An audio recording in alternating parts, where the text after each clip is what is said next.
Et si l'Afrique n'avait jamais gardé son trésor le plus précieux? Jusqu'ici, la richesse minière du Burkina a profité à d'autres. Aucun matelas de sécurité, rien pour protéger l'économie des crises ou des pressions. Aujourd'hui, tout bascule.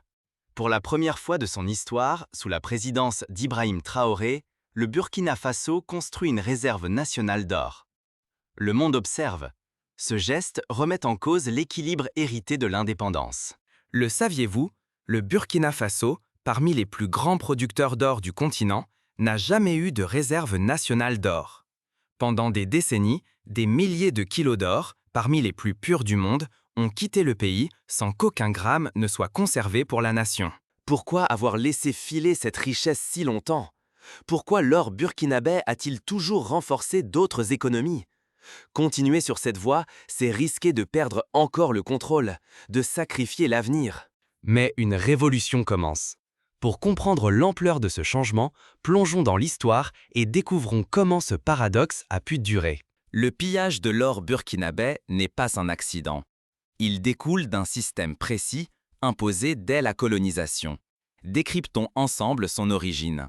Pourquoi la France détient-elle l'une des plus grandes réserves d'or au monde sans extraire un seul gramme de son propre sol? Cette question dévoile une histoire de pillage, de domination et de dépendance entre l'Afrique et l'Occident. Depuis plus d'un siècle, l'essentiel de l'or africain quitte le continent. Il traverse frontières et océans, échappe aux peuples qui l'ont vu naître. À qui profite réellement ce métal précieux? Certainement pas aux mineurs du Burkina Faso, du Ghana ou du Nigeria, ni aux populations de l'Afrique du Sud. Prenons la France. Ancienne puissance coloniale, elle possède aujourd'hui plus de 2400 tonnes d'or, parmi les réserves les plus importantes au monde. Pourtant, aucune grande mine ne perd ses terres. Ce trésor a été bâti sur l'exploitation des colonies africaines, enrichissant l'Europe au détriment de l'Afrique. Pendant ce temps, le Ghana n'a qu'une trentaine de tonnes, le Nigeria une vingtaine et l'Afrique du Sud environ 125 tonnes. Ces chiffres sont dérisoires face à la quantité d'or exportée chaque année. Ces déséquilibres n'est pas le fruit du hasard. L'or africain a servi à stabiliser l'euro et le dollar, à asseoir la puissance financière des pays occidentaux, tout en maintenant l'Afrique dans la dépendance et la précarité économique. Mais aujourd'hui, un mouvement inédit émerge. Pour la première fois, le Burkina Faso décide de bâtir sa propre réserve d'or, défiant l'ordre établi. Comprendre ce système, c'est refuser qu'il se reproduise. Tant que l'or africain enrichit d'autres nations, le continent restera privé de sa souveraineté et de sa dignité économique.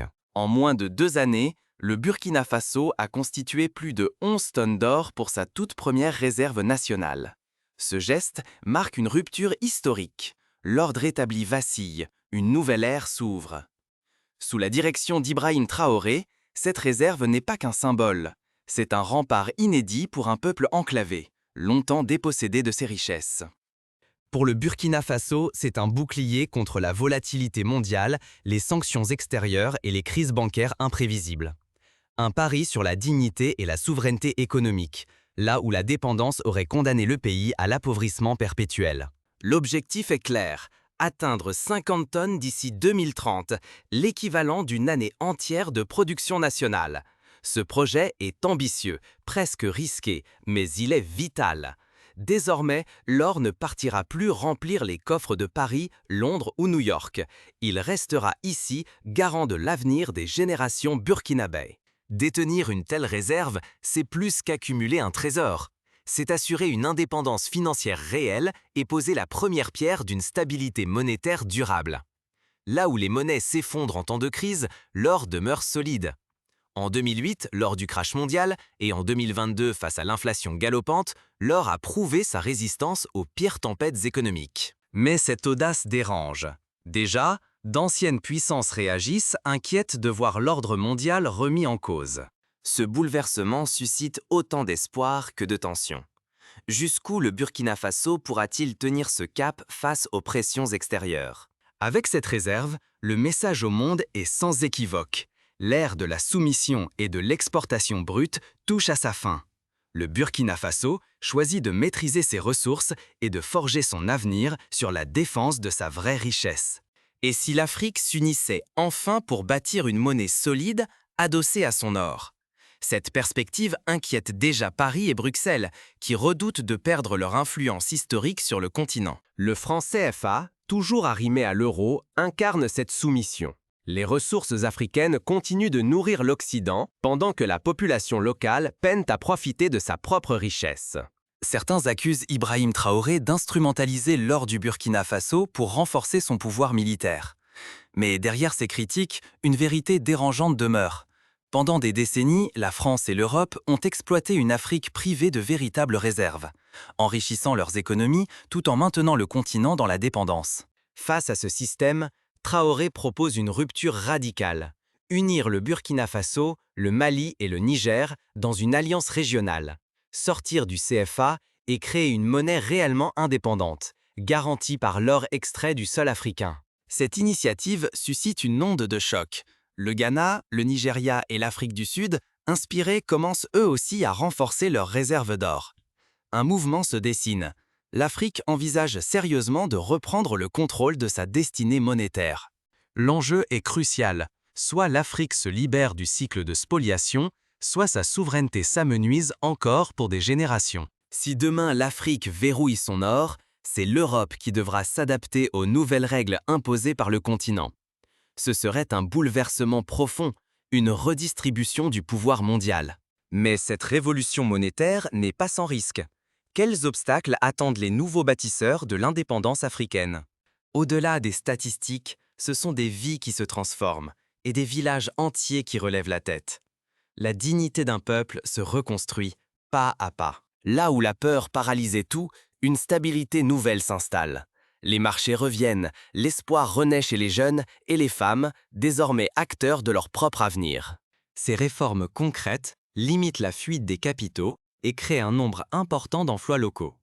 Raffiner chaque lingot sur place, gérer chaque camion par une société nationale, c'est gagner un pas de plus vers la souveraineté économique.